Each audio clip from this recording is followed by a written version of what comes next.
Hello, hi, how are you. हमें उम्मीद है आप लोग इस लॉकडाउन के समय में भी खुश होंगे, मस्त होंगे।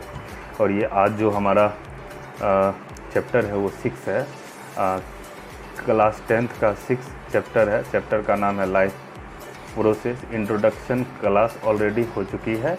आज हम लोग इंट्रोडक्शन के बाद के जो भी टर्म है उसको स्टडी करेंगे, उसको समझेंगे कि इंट्रोडक्शन के बाद इसमें इम्पोर्टेंट टर्म क्या क्या है एंड वो टर्म का मतलब क्या है, इसको हम लोग अभी समझने की कोशिश करेंगे। So all my dear students, आप लोग हमारी बातों को ध्यान देंगे और इस वीडियो को सुनने वक्त कंसंट्रेशन पूरा वीडियो के जो भी टर्म को हम एक्सप्लेन करेंगे उस पर आप अगर रखते हैं तो हमें उम्मीद है आपको सभी टर्म सही से समझ आएगा, क्योंकि सभी टर्म को मैं सिंपलेस्ट वे में, ईजीएस्ट वे में आपके सामने रखेंगे। इससे आपको चीज़ें बहुत बढ़िया तरीके से समझ आएगी। ओके, तो आज का सेशन हम लोग स्टार्ट करते हैं। हमें उम्मीद है आप लोग रेडी होंगे सेशन को सुनने के लिए, और सेशन को आप जब सुनिएगा तो ज़रूर आपको चीज़ें समझ आएगी।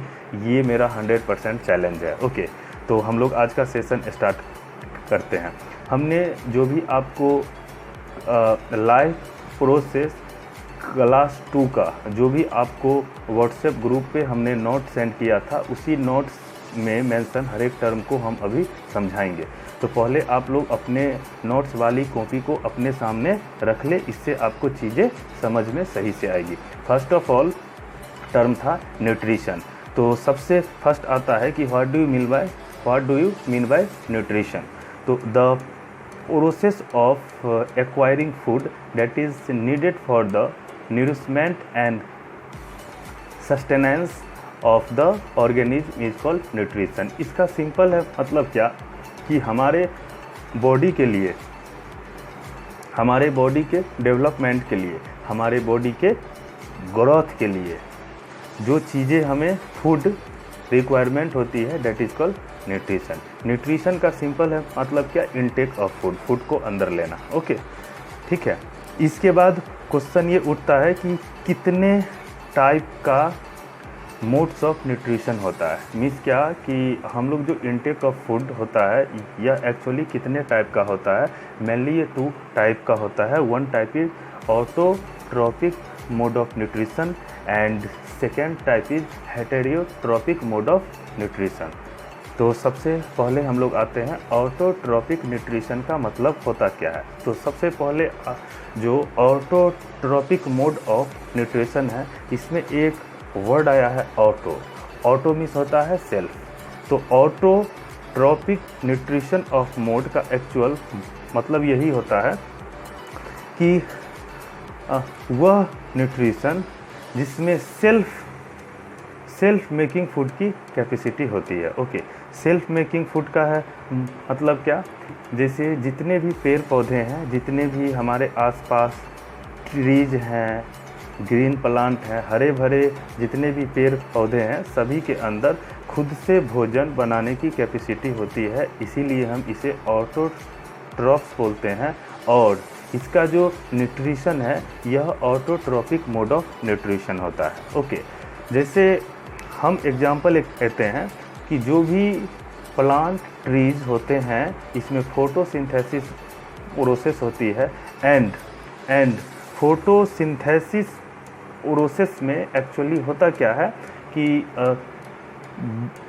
ग्रीन प्लांट्स सन से सनलाइट को लेते हैं, एटमॉस्फेयर से कार्बन डाइऑक्साइड को लेते हैं एंड सॉइल से मिनरल्स एंड वाटर को लेते हैं। इससे उनमें भोजन बनती है जिससे वह पेड़ पौधे का डेवलपमेंट होता है, पेड़ पौधे का ग्रोथ होता है। तो सिंपली आप ऐसे बोल सकते हो कि ऑटोट्रॉपिक मोड ऑफ न्यूट्रिशन का मतलब यही होता है कि सेल्फ न्यूट्रिशन, वह न्यूट्रिशन का मेथड जिसमें सेल्फ न्यूट्रिशन पावर होता है उसे हम ऑटोट्रॉपिक मोड ऑफ न्यूट्रिशन बोलते हैं। इसके बाद एक टर्म आता है heterotrophic mode of nutrition. Okay, heterotrophic mode of nutrition के अंदर हम लोग पाते हैं। ओके, हम लोगों के पास यह कैपेसिटी नहीं है कि अपना भोजन हम खुद तैयार कर सके। हमें अपने न्यूट्रिशन के लिए पेड़ पौधे पे डिपेंड होना होता है।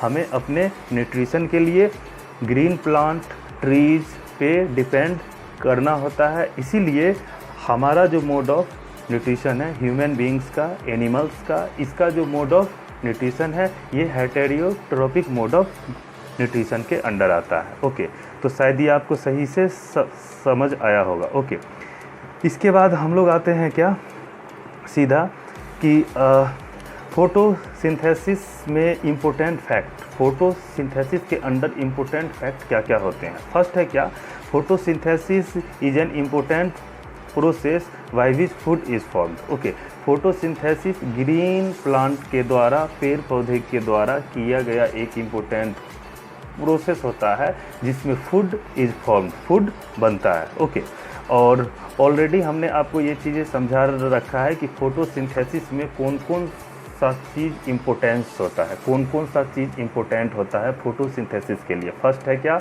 एटमॉस्फेयर से कार्बन डाइऑक्साइड, ध्यान से सुनना, एटमॉस्फेयर से कार्बन डाइऑक्साइड, सन से सनलाइट, सॉइल से minerals and water.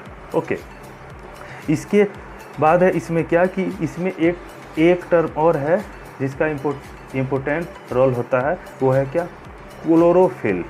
Chlorophyll present in the green parts absorb light energy. आपसे ये क्वेश्चन पूछा जा सकता है कि फोटोसिंथेसिस जब होता है तो लाइट एनर्जी को एब्जॉर्ब करने का काम किसका होता है, तो हमारे ग्रीन प्लांट के अंदर पत्तियों में, लीव्स में क्लोरोफिल होता है। तो function of chlorophyll is to absorb light energy. Okay, simple हम हिंदी में इसे ऐसे बोल सकते हैं, क्लोरोफिल का जो काम है वह लाइट एनर्जी को एब्जॉर्ब करना, सन से जो लाइट, सूर्य से जो लाइट एनर्जी मिलती है उसको एब्जॉर्ब करना, that is the function of chlorophyll.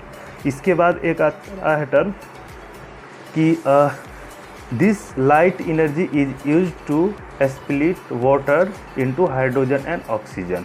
Okay, light energy का यूज कहाँ पे होता है, तो light energy is use to split water into hydrogen and oxygen. Simple आप ऐसे बोल सकते हो कि लाइट एनर्जी का काम इतना ही है कि पानी को ऑक्सीजन एंड हाइड्रोजन में स्प्लिट आउट कर देना। ओके, इसके बाद इसमें आता है क्या कि सर ये एस्टोमाटा है क्या, ये जो एस्टोमाटा टर्म है बहुत ही इम्पोर्टेंट है, सीबीएसई बोर्ड में अभी तक बहुत बार ये आया है, आप लोग इसे ध्यान से सुनना। लिप्स के ऊपर टीनी पोर्स होते हैं, पत्तियों में छोटे छोटे छिद्र होते हैं। ओके, तो इसे हम एस्टोमाटा बोलते हैं। आपसे अगर कोई पूछ दे कि एस्टोमाटा है क्या, तो लिप्स, पत्तियों के ऊपर छोटे छोटे टीनी छिद्र होते हैं, होल्स होते हैं, उसे हम एस्टोमाटा बोलते हैं। अब ये क्वेश्चन उठता है कि सर एस्टोमाटा का फंक्शन क्या है। Function of stomata is exchange of gases. तो आपको ये चीज़ समझना होगा कि जब भी फोटोसिंथेसिस होता है तो जो भी ग्रीन प्लांट्स होते हैं वह एटमॉस्फेयर से कार्बन डाइऑक्साइड को लेते हैं एंड इसके बदले एटमॉस्फेयर को ऑक्सीजन गैस को रिलीज आउट करते हैं। तो एस्टोमाटा का फंक्शन इतना ही है कि ये जो carbon dioxide and oxygen gas का जो एक्सचेंज होता है, मीन्स कार्बन डाइऑक्साइड को पेड़ पौधे लेते हैं और एटमॉस्फेयर को ऑक्सीजन गैस को रिलीज करते हैं। तो यह जो एक्सचेंज होता है, carbon dioxide and oxygen gas का जो एक्सचेंज होता है, ये एक्चुअली एस्टोमाटा के हेल्प से होता है। तो आपसे अगर कोई भी पूछे कि एस्टोमाटा का फंक्शन क्या है, तो सिंपल फंक्शन है, function of stomata is to exchange the gases. Gases कौन कौन सा है, तो कार्बन डाइऑक्साइड एंड ऑक्सीजन का जो फोटोसिंथेसिस के दौरान एक्सचेंज होता है, ये काम एस्टोमाटा का होता है। ओके, ठीक है। इसके बाद है क्या, सेप्रोफाइटिक न्यूट्रिशन, बहुत ही इम्पोर्टेंट है, ये कई बार बोर्ड में आया है। Some organisms feed on dead and decaying organic matter, this mode of nutrition is called saprophytic nutrition. तो सेप्रोफाइटिक न्यूट्रिशन का एक्चुअल मतलब यही है कि dead and decaying organic matter से जो फीड का काम होता है, खाने का काम होता है। Okay, this mode of nutrition is saprophytic nutrition. Okay, ठीक है। The food is partially digested outside the body and then it is absorbed. आपसे अगर कोई पूछ दे कि सैप्रोफाइटिक न्यूट्रिशन के अंदर जो फूड का डाइजेशन होता है इनसाइड द बॉडी या आउटसाइड द बॉडी, आपका आंसर होगा outside the body. Okay, outside the body saprophytic nutrition के अंदर फूड का जो डाइजेशन होता है वो आउटसाइड द बॉडी। ओके, इसका एग्जाम्पल है क्या, fungi. Okay, fungi are the saprophytes. Okay, इसके बाद है एक टर्म क्या कि सर पैरासाइटिक न्यूट्रिशन। ओके, तो some organisms feed on the expense of another organisms in turn causing it harm. This is called parasitic mode of nutrition. These organisms live on the body, in the body of host organism and derive the nutrients directly from body of the host. Okay, इसका एक example है leech is an ectoparasite while ये ascaris is an endoparasite. Okay, and ये cuscuta is a parasitic plant. तो simple आप इसे ऐसे दोस्तों जान सकते हो कि parasitic nutrition. Okay, parasitic nutrition का मतलब ये होता है कि some organisms feed on the expense of another organism. Okay, बहुत ऑर्गेनिज्म ऐसा है जो अनदर ऑर्गेनिज्म से अपने भोजन को प्राप्त करते हैं and in turn causing it harm, और इस दौरान इसे नुकसान भी पहुंचाने का काम करते हैं। इस टाइप का जो भी न्यूट्रिशन होता है इसे पैरासाइटिक मोड ऑफ न्यूट्रिशन बोलते हैं।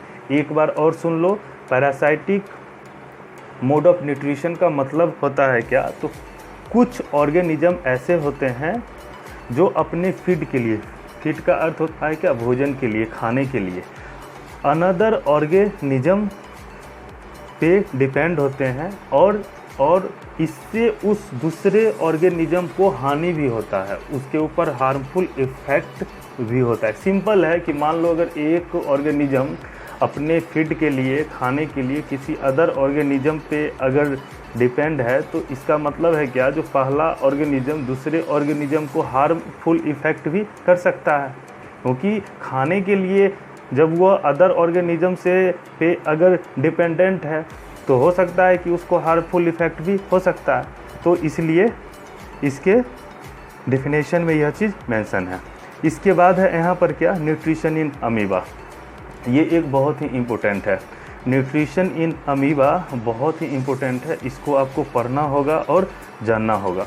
तो सबसे पहले आते हैं कि अमीबा जब न्यूट्रिशन मीन्स भोजन को जब लेते हैं तो इसमें कौन सा एक मोड काम करता है। Amoeba feeds by holozoic mode of nutrition. Okay, amoeba holozoic mode of nutrition से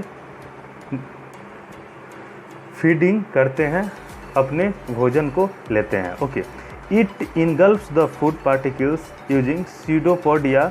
the process is called phagocytosis. Okay, the engulfed food gets enclosed in a food vacuole. As the food vacuole passes through the cytoplasm and digestion, absorption and assimilation take place. When the food vacuole opens to outside, digestion and egestion of undigested food takes place. Okay, simple आप इसमें ऐसे जान सकते हो कि कभी भी अगर अमीबा को भोजन की आवश्यकता होती है तो फर्स्ट ऑफ ऑल वो देखता है आसपास कि कहाँ उसके अनुसार भोजन अवेलेबल है, फिर वो अपने जो उसके जो ऑर्गन होते हैं उसको वो फैलाता है। ओके, उसको वो फैलाता है और जहाँ भी भोजन के पार्टिकल्स होते हैं उसको अपनी ओर अंडर कवर्ड कर लेता है और इसके द्वारा हुआ अपने आप को न्यूट्रिशन को लेता है। ओके, तो आपने क्या समझा कि अमीबा कभी भी अगर फूड के कांटेक्ट में आता है तो पहले वो अपने ऑर्गन को स्प्रेड आउट करने का काम करता है, फैलाने का काम करता है और देन भोजन को इनक्लोज्ड अंदर एब्जॉर्ब कर लेता है। ओके, तो आज का जो क्लास 3 का जो टर्म था इतना ही था। हमें उम्मीद है आप जब इसे देखेंगे, वीडियो को सुनेंगे, आपको चीज़ें समझ में आएगी। फिर भी अगर कोई टर्म आपको समझ नहीं आया है तो यू कैन आस्क पर्सनली। हमारा जो व्हाट्सएप नंबर है वो है 704257333333। इस पे आप कोई भी क्वेश्चन को पूछ सकते हैं। अगर आपको कोई टर्म समझ नहीं आया तो पर्सनली भी आप पूछ सकते हैं। ओके, लेकिन हमें उम्मीद है आप जब नोट्स पढ़ करके और जब हमारे वीडियो को सुनिएगा तो ज़रूर आपको चीज़ें समझ में आ जाएगी। ओके, ठीक है फिर। और लॉकडाउन का बिना किसी हताशा के, निराशा के आप लोग लॉकडाउन में समय का सदुपयोग कीजिए। भरपूर टाइम अपने स्टडी पे, जो भी आपका काम है, पढ़ना लिखना है, इस पे आप ज़्यादा से ज़्यादा टाइम दो। ओके, ठीक है, bye, thank you so much.